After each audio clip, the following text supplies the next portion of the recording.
तर मुख्यमंत्री देवेंद्र फडणवीसांकडून मतदारांचे आभार मानणारे ट्विट करण्यात आले। राज्यातील सर्व मतदारांचा अतिशय मनापासून आभारी आहे असं देवेंद्र फडणवीसांनी म्हटलंय। महायुतीच्या कार्यकर्त्यांनी अहोरात्र परिश्रम करून स्वतःला प्रचार कार्यात झोकून दिलं होतं, त्याचंही मनपूर्वक आभार असं ट्विट मुख्यमंत्री फडणवीसांनी केलं। तर मुख्यमंत्री देवेंद्र फडणवीसांनी त्यांच्या एक्स वरती काय पोस्ट केली आहे आपण पाहूयात। गेले 15 ते 20 दिवस राज्यात महापालिकांचा धुरळा पाहायला मिळत होता असं फडणवीसांनी आपल्या ट्विटमध्ये म्हटलेलं आहे। राज्यातील सर्व मतदारांचा अतिशय मनापासून आभारी आहे असं देखील देवेंद्र फडणवीस म्हणतात। स्वतःला प्रचार कार्यात झोकून देणाऱ्या कार्यकर्त्यांचेही त्यांनी आभार मानलेले आहेत। मुख्यमंत्री देवेंद्र फडणवीसांनी 29 महानगरपालिकांचे निवडणुका झाल्यानंतर आता कार्यकर्त्यांचे आणि जनतेचे आणि मतदारांचे खास करून आभार जे आहेत ते मानलेले आहेत।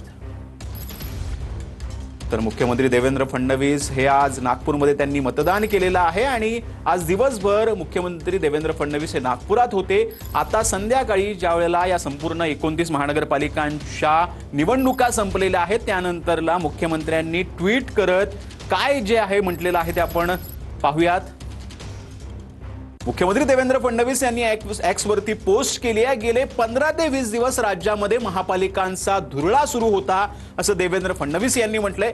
29 महानगरपालिकांमधील नागरिकांनी उत्साहानं सहभाग घेतला आणि मोठ्या संख्येनं मतदान केलं असं देवेंद्र फडणवीसांनी आपल्या ट्विटमध्ये म्हटलंय। मी राज्यातील सर्व मतदारांचा अतिशय मनापासून आभारी आहे असं देखील मुख्यमंत्र्यांनी आपल्या ट्विटमध्ये म्हटलेलं आहे।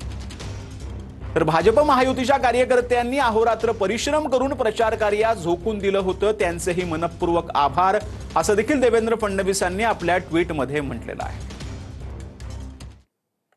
तर ठाण्याच्या मानपाडामध्ये मतमोजणी केंद्रावरती तुफान राडा झालाय। शिंदेच्या शिवसेनेच्या मीनाक्षी शिंदे आणि अपक्ष उमेदवारांमध्ये हा राडा झालाय। मतदान केंद्रातील ईव्हीएम मशीन घेऊन जाताना बसेस रोखलेल्या होत्या। केंद्रावरती मीनाक्षी शिंदेंसह मोठ्या संख्येनं शिवसैनिकांची गर्दी जी आहे ती पाहायला मिळालेली होती।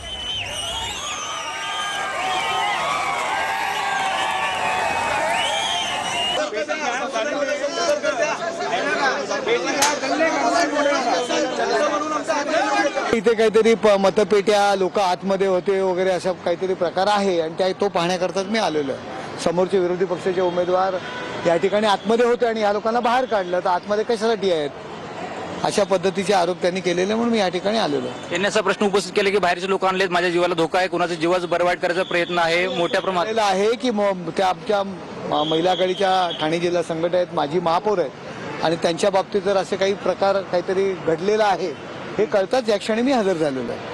तर बाळकुमची काल्हेरची असतील किंवा भिवंडीची असतील आणि अंजूरची पोरं ही चॉपर आणि तलवारी घेऊन आलेले, म्हणजे ह्यांचा जो मानस होता तो काहीतरी असं इथे विपरीत करून उद्याचा जो निकाल आहे, कारण त्यांना माहिती की ते हरणार आहेत आणि अशा प्रकारे काहीतरी इथे गुंडशाही माजवून त्यांना ते अपयश लपवायचं होतं आणि म्हणून अशा प्रकारे इथे जीवे मारण्याचा कोणाचा तरी प्रयत्न होता त्यांचा आणि म्हणून असे सगळी लोक आलेले आहेत। मला पोलीस प्रशासनाला एवढंच विचारायचं आहे, गावाच्या बाहेरची गुंड आमच्या इथे येतातच कशी आणि जर आले तर त्यांच्यावरती तुम्ही काय कारवाई करणार आहे?